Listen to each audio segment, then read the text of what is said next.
Il y a une scène très simple qui raconte beaucoup de notre époque. Quelqu'un est allongé dans son lit, la lumière est éteinte, la journée devrait être terminée et pourtant son téléphone est encore dans sa main. Au départ, ce n'est presque rien. Une dernière vidéo, un dernier message, une dernière vérification avant de dormir.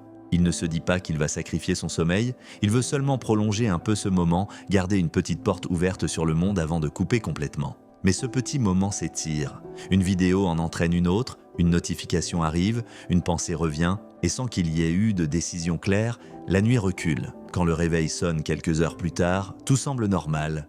Il faut se lever, aller travailler, répondre, conduire, parler, fonctionner. La journée reprend sa place. Mais quelque chose, à l'intérieur, n'a pas vraiment récupéré. C'est peut-être là que commence le vrai sujet. Nous ne dormons pas seulement moins parce que nous sommes mal organisés. Nous dormons moins parce que le monde dans lequel nous vivons rend le repos de plus en plus difficile à préserver.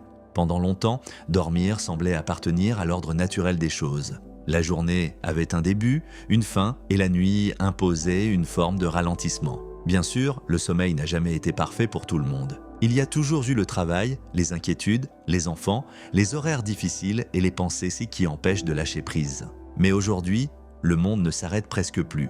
Il continue dans notre poche, dans notre chambre, sur notre table de nuit. Même quand la maison est silencieuse, une partie de la journée reste accessible. Les messages, les réseaux, les vidéos, les mails, les actualités, les conversations. Tout reste là, disponible, prêt à reprendre dès qu'on touche l'écran.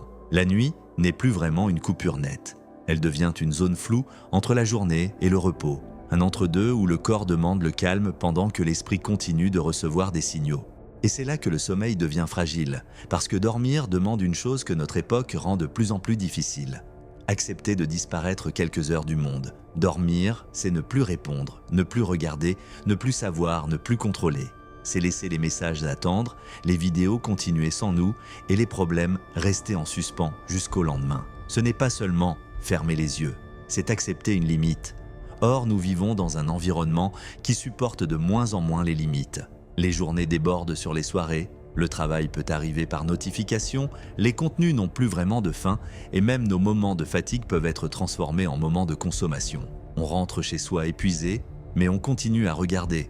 On sait qu'on devrait dormir, mais on veut aussi récupérer un morceau de temps pour soi. Ce temps que la journée a pris, on essaye parfois de le reprendre la nuit. C'est une contradiction très moderne. On manque de repos, mais on vole du temps au sommeil pour avoir l'impression de respirer. Plus la journée a été pleine, plus la nuit devient tentante. Pas forcément pour faire quelque chose d'important, mais pour ne pas avoir l'impression que toute la journée s'est résumée au travail, aux obligations, aux réponses et aux contraintes. Dans ce contexte, le téléphone au lit n'est pas seulement un objet. Il devient presque un symbole. C'est le monde qui entre dans le dernier endroit où il ne devrait peut-être pas entrer. La chambre devrait être un espace de retrait, un lieu où le corps comprend qu'il peut ralentir. Mais elle devient parfois une extension du bureau, du salon, de la rue, des réseaux et de l'actualité. Le silence physique ne suffit plus, parce que le bruit continue ailleurs, dans l'attention. Et ce bruit ne vient pas seulement des écrans, il vient aussi des rythmes de vie.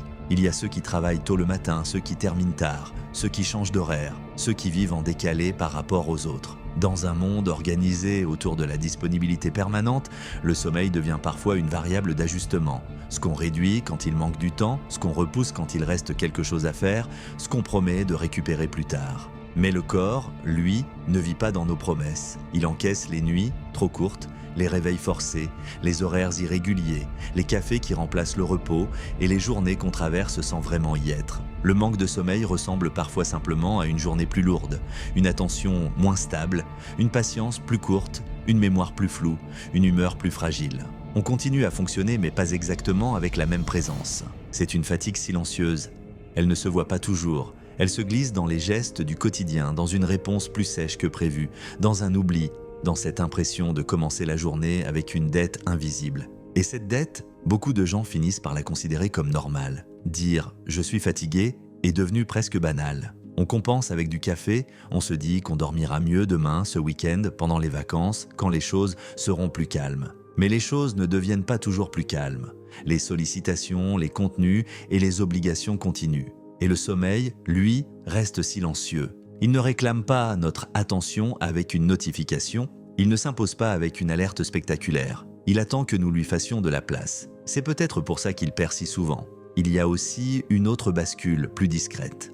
Même quand on parle de sommeil, on parle souvent de performance. On mesure ses heures, on suit ses cycles, on cherche à mieux récupérer pour être plus efficace le lendemain. Ces outils peuvent être utiles, évidemment, mais ils révèlent aussi quelque chose de profond. Même dormir peut finir par entrer dans le langage de l'optimisation. Alors qu'au fond, dormir porte une idée beaucoup plus simple. Dormir, c'est accepter de ne servir à rien pendant quelques heures, c'est ne plus produire, ne plus répondre, ne plus montrer, ne plus partager. C'est sortir du flux sans demander la permission. Et cette idée aujourd'hui devient presque radicale. Bien sûr, il ne faut pas tout dramatiser, tout le monde ne dort pas mal, tous les écrans ne détruisent pas le sommeil et regarder quelque chose le soir peut simplement faire du bien. Le problème commence quand ce petit geste devient le signe d'une incapacité plus large à couper. Quand la nuit n'est plus un refuge, mais un prolongement de la journée. Car à force de repousser le sommeil, on ne perd pas seulement des heures, on perd parfois de la qualité de présence dans nos propres vies. On devient moins clair, moins patient, moins disponible, comme si l'on traversait ces journées en mode économie d'énergie.